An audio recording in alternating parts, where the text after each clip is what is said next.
is here with me in the studio. So, Philip, has this visit achieved anything?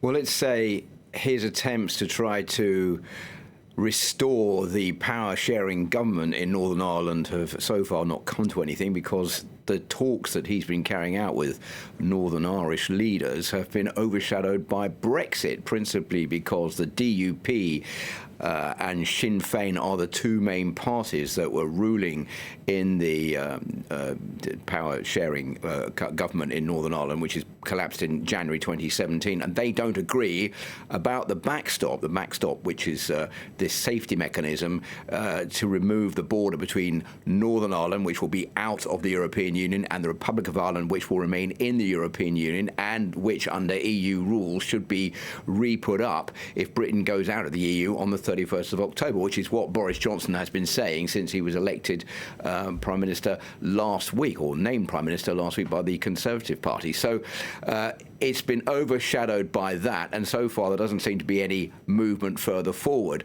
The echoes from Sinn Féin are that the majority of people in Northern Ireland are in favour of the backstop because they don't want a hard border, whereas Arlene Foster, the leader of the DUP, is saying that the red line that she will not accept is the backstop, and therefore another agreement needs to be made. Boris Johnson has been saying he doesn't want the backstop.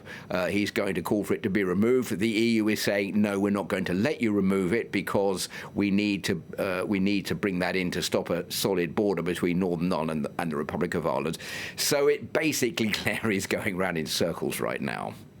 Now, the Prime Minister's Conservative Party is supported by the Northern Irish Democratic Unionist Party, which, like you said, is against the backstop. Is Boris Johnson perceived as an honest broker?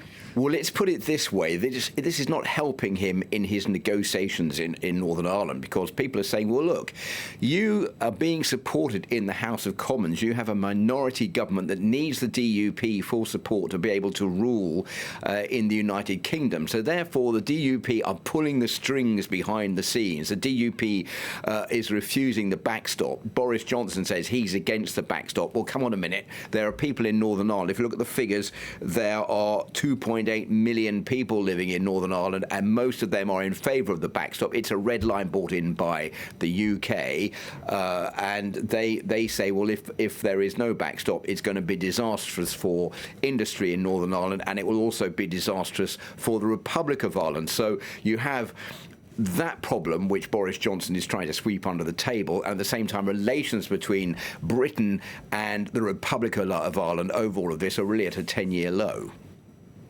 All right, thank you very much for your analysis, Philip.